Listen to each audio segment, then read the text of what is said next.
Pues bueno, bienvenidos a todos. Bienvenidos a este primer webinar de WinFocus Iberia. Probablemente, además, el primer acto social de WinFocus Iberia después de su reciente creación. Ya sabéis que existía WinFocus España como tal, pero gracias a nuestros amigos portugueses hemos creado un network, una sociedad científica en el fondo, que estamos encantados de compartir y que hoy pues realmente da su primer fruto tangible, palpable. Hablaremos, sobre todo al final del webinar, sobre los proyectos que tenemos, sobre las ventajas que tendrá ser socio de esta sociedad científica nueva, amparada bajo el paraguas de WinFocus Mundial. Y, a ver... Y si os parece, vamos a ir empezando. Os voy a presentar, hay un ligerísimo cambio en el orden del programa. Ya sabéis que este webinar va a hablar sobre no lo típico del COVID. Habréis visto 17.000 millones de webinars sobre COVID-19 y ecografía pulmonar. Yo he dado 700, que es básicamente el mismo, como el perrillo que se huele el rabo. Y bueno, pues le hemos querido dar un matiz diferente desde diferentes puntos de vista que también son el espíritu de esta sociedad, ¿no? Ser capaz de tener una visión transversal desde primaria, intensivos, una vista evolutiva, no solo diagnóstica de la ecografía pulmonar en el COVID-19, y para ello tenemos pues 4 speakers de talla mundial ibérica. ¿Vale? Empezamos con José Manuel Morales, que es médico de familia en el Centro de Salud del Torreón de Ciudad Real. Es miembro del Grupo de Ecografía de Atención Primaria de Ciudad Real y es miembro del Grupo de Ecografía de la Sociedad Española de Medicina Familiar y Comunitaria. Contextualizando el currículum de José Manuel Morales, que voy a darle audio y vídeo ahora mismo, pues... José Manuel es un pionero en España en el uso de la ecografía, ¿vale? Probablemente el Grupo de Ciudad Real de Atención Primaria fue el primero evolutivamente en usar indudablemente la atención primaria y también salirse del orden establecido de la ecografía para radiólogos. Y bueno, tenemos la suerte de tener a un visionario como José Manuel. Así que, bueno, José Manuel concretamente nos va a hablar de la enfermedad, de la COVID-19, en su control en el ámbito de la atención primaria. Muy buenas tardes, José Manuel. Hola, buenas tardes. ¿Qué tal, Tomás? ¿Cómo estáis? Muy bien, encantados de tenerte. ¿Comienzo con mi presentación o...? Perfecto, sí, comienza directamente. Yo creo que dejaremos las preguntas que podéis ir dejando en el propio programa y que yo soy teóricamente capaz de ver, por ejemplo, Buenas tardes desde Murcia. Y las preguntas podéis, o bien en el chat, porque no soy capaz de verlas desde aquí, porque no tengo capacidad de abrir las preguntas desde la aplicación de preguntas, pero si las escribís en el chat y las ponéis o para mí o para todos, yo seré capaz de leerlas y yo creo que después de cada charla vamos a ver qué tal se nos da y si no, las dejamos todas para el final. Pues todo tuyo. ¡Rápido! Hola, buenas tardes. Boa tarde. Soy José Manuel Morales, soy médico de familia en Ciudad Real, España. En primer lugar, quiero dar las gracias a los patrocinadores de esta webinar, a las EMES y en particular a Ricardo Campo, amigo, alumno, referente, compañero, persona a la que admiro muchísimo en el mundo del ultrasonido y como persona. El trabajo que les voy a mostrar es el producto de la colaboración de muchos sanitarios que hemos creído en la ayuda de la ecografía para poder aportar nuestro granito de arena en la pandemia que estamos sufriendo por la enfermedad COVID-19. Mi agradecimiento a todos ellos, a todas las personas. Sé que hay otros grupos de atención primaria de trabajos similares o más amplios. Como si de una película de terror se tratara, hemos vivido la pandemia en esta parte del mundo. Les sitúo. Ciudad Real es una ciudad de 70.000 habitantes que dista a 210 kilómetros de Madrid, unos 50 minutos en tren de alta velocidad. El centro de salud donde trabajamos tiene una cobertura sanitaria de 27.000 habitantes, pública, gratuita y universal. Casi podría decirse que es un barrio pobre de Madrid. Es la capital de la provincia de Ciudad Real y enclavada en la región de Castilla-La Mancha. Tiene 495.000 habitantes. Todos los pacientes que les vamos a presentar pertenecen al centro de salud y a residencias de ancianos de dos poblaciones cercanas, Carrión y Calzada de Calatrava, que les muestro en esa diapositiva, a la que acudimos por reclamo de sus médicos que precisaban enclavar a sus enfermos con una prueba de imagen a la que no tenían acceso. Para los que no lo sepan, en Calzada de Calatrava nació y se crió el gran director de cine español Pedro Almodóvar. A 20 de mayo del 2020, los casos que había confirmados por PCR en Ciudad Real eran 6.497, con 1.068 fallecidos. 1.312 casos de contagio por 100.000 habitantes, con una tasa de mortalidad de 219 por 100.000. La media global en España en ese momento era de 60, de las más altas del mundo, junto con Bélgica, con una letalidad del virus del 16%. Una tormenta de emociones increíbles, médicas y humanas, una enfermedad nueva, nuevas realidades que contradecían los paradigmas de la medicina, cosas inauditas, hipoxemias silenciosas, neumonías bilaterales severas sin síntomas respiratorios iniciales, hipercoagulabilidad exagerada, un polimorfismo increíble. En fin, muchas muertes y mucha frustración por no saber qué hacer. La primera COVID-PCR positiva que se diagnostica en la provincia de Ciudad Real es el día 7 de marzo. Del 20 de enero al 28 de febrero, en mi consulta diagnosticamos 8 neumonías por ecografía. Muchas, no vemos habitualmente más de 1 o 2 al mes. Todas fueron bien con antibióticos, resolución completa, clínica, radiológica y ecográfica en unos 15 días, excepto una. Les presento al primer enfermo que enviamos al hospital. Esta es la ecografía que le hicimos cuando acudió a nuestra consulta, 63 años, con fiebre y disnea. Ven ustedes ahí amplios sectores de los dos pulmones con múltiples líneas B coalescentes. La placa de tórax que ven a la izquierda es la que se realiza en el hospital a su ingreso después de enviarle a nosotros. El enfermo falleció 15 días después. Este es otro enfermo en el escenario pre-COVID, de un enfermo que acude a la consulta también por tos y fiebre y tiene esa ecografía con una consolidación subpleural y con cierto grado de alveolograma y múltiples líneas B. La placa que ven tiene una consolidación irregular en el lóbulo inferior derecho. Este enfermo se trató con antibióticos y curó perfectamente en nuestra consulta. Y la eco que están ahora viendo moverse es una ecografía posterior suya, donde ven que no se aclara mucho, aunque él clínicamente ya estaba curado. Y decidimos ponernos en acción. Nos pusimos manos a la obra cuando vimos el montón de enfermos que se estaba produciendo y decidimos en el centro de salud crear un comité de crisis y establecimos un punto de triaje clínico en la puerta del centro de salud, donde distinguíamos síntomas respiratorios de síntomas no respiratorios, con el triaje en eco para aquellos enfermos con síntomas respiratorios y que presentaban cierto grado de gravedad. Este es el algoritmo más o menos donde veis que la ecografía pulmonar era absolutamente relevante.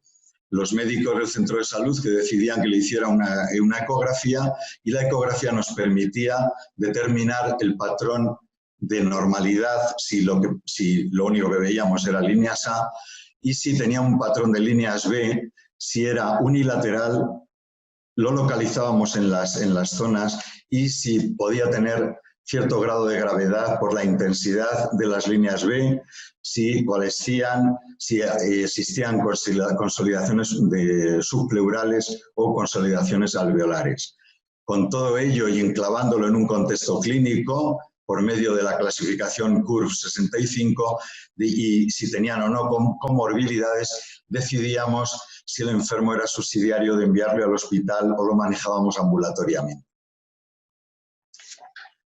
En esta diapositiva ven más o menos lo que todos sabemos por la ecografía, el patrón de líneas A con líneas horizontales, el patrón de líneas B, de escasas líneas B que no coalescen, el patrón de líneas B, de líneas B que se van fusionando y van formando pequeñas consolidaciones subpleurales que pueden acabar en auténticas consolidaciones pulmonares intensas y con pulmón hepatizado.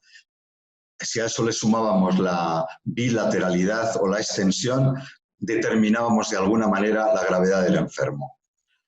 Estos son los resultados, y me los está ocultando ahí un poco. Esta es la tabla de los resultados de los enfermos a los que les hemos realizado ecografía con sospecha de COVID. En el centro de salud realizamos 353, la mayor parte eran mujeres de edad media de 53 años, fueron patológicas el 45%, de las cuales el 70% establecíamos por ecografía que tenían una neumonía bilateral intersticial. Ingresaron el 25% de estos que los enviamos al hospital con una mortalidad del 2,5. En avisos a domicilio hicimos 52 ecografías en enfermos que nos llamaban y que sospechábamos que podía tener un COVID. También eran la mayor parte mujeres de una edad media de 70 años. El 60% de las ecografías en domicilio eran patológicas con neumonías bilaterales en la mayor parte de los casos y de ellos ingresaron el 90% de los que enviamos al hospital con una mortalidad de los ingresados del 30%. En las residencias de ancianos, en esas dos residencias de ancianos de Carrión y Calzada, hicimos 110 ecografías, también eran mayor frecuente en mujeres, la edad media era de 82 años, solo fueron normales el 30% de las ecografías, 80% de ellas eran bilaterales y el 100% de los enfermos que enviamos al hospital con esta iconografía y con este diagnóstico de sospecha, ingresaron con una mortalidad altísima del 70%. Estos datos todavía no están pasados por el filtro de un buen estudio estadístico y analítico, ¿eh? Por eso hay que verlo con puntillas. Voy a ilustrarles algunos casos clínicos de los que hemos visto. Esta mujer de 93 años nos llama a su domicilio por un dolor en una pierna. Nos encontramos lo siguiente, le realizamos una ecografía en la que tenía múltiples áreas afectadas de patrón de líneas B coalescentes, patrón de neumonía intersticial. Esta es la radiografía al ingreso en el hospital y fallece pocos días después. Este es otro enfermo, también en el escenario del centro de salud, que consulta de 63 años por fiebre y disnea de 5 días. La eco inicial es esta que ven ustedes aquí, con un patrón de líneas B y una consolidación subpleural casi alveolar. Esta es una ecografía realizada días después y esta otros días después. Como ven, va desapareciendo la consolidación. Esta es la placa, el enfermo ingresó, esta es la placa al ingreso donde se ven los infiltrados. Esta es otra enferma vista en el centro de salud de 84 años que consultó por síntomas catarrales muy leves y alteraciones del gusto y que en la ecografía le vimos múltiples infiltrados intersticiales en ambos pulmones. A día 14, 10 días después, porque la mujer de motu propio decidió no ingresar, a pesar de que tenía datos bioquímicos de elevación del dímero D, ferritina, linfopenia, etcétera, pero decidió no ingresar. Tenía el pulmón derecho prácticamente no se le veía nada, a pesar de que en la ecografía se veían amplios infiltrados intersticiales y solo se le veía una opacidad en el pulmón izquierdo. Otro enfermo en el centro de salud, una enferma de 67 años con una neumonía que podría ser perfectamente de un neumococo.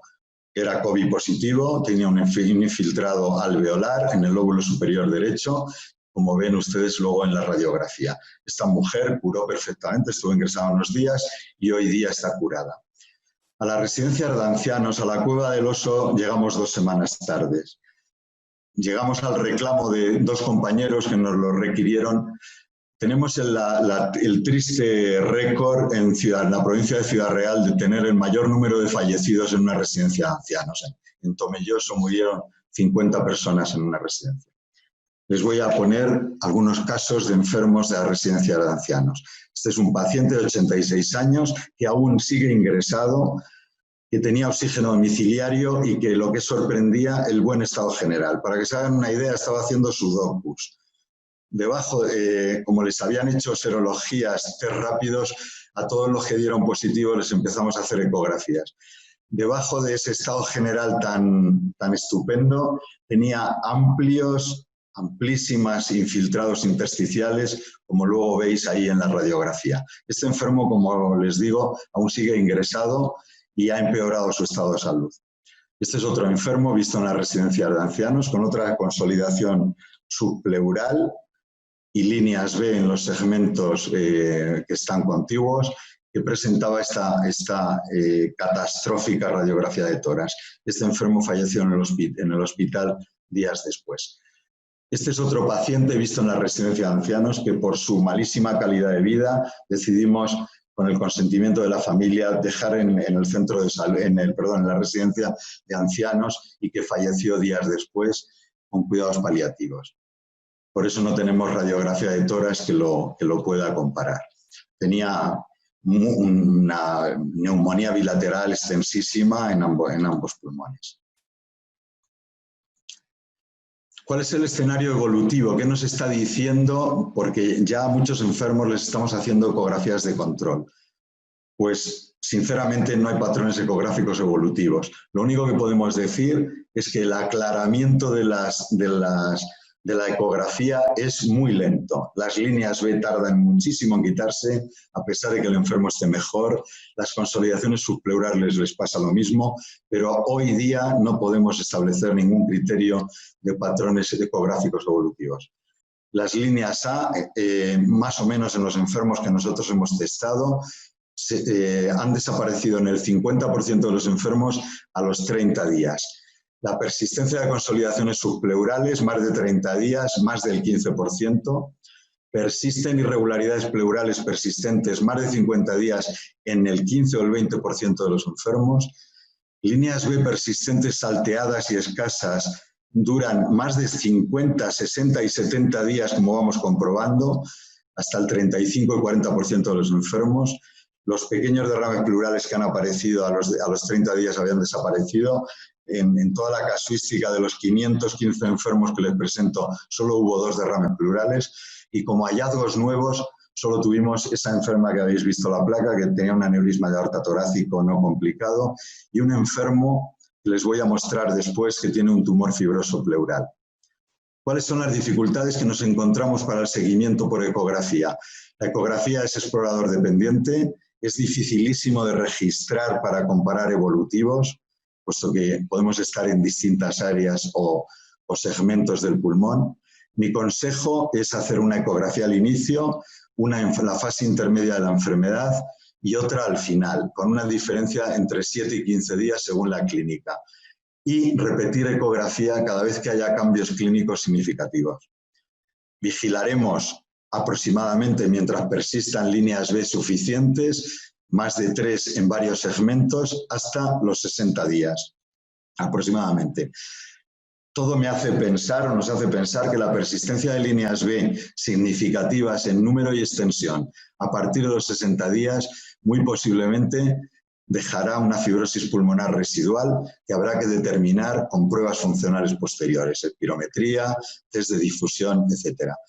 Les muestro en esta diapositiva la ecografía del mismo enfermo en el mismo segmento 12 días después, y se ve cómo se van aclarando algunas líneas B, pero si os dais cuenta, la aparición de líneas A, que aquí ya aparecen algunas, no es una cosa muy lenta y es un proceso que se va retrasando mucho. Este es otro enfermo también, para que vean cómo las líneas B confluentes aquí en auténtico pulmón blanco, y 10 días después efectivamente se han aclarado, las líneas B se van separando y se pueden percibir mejor.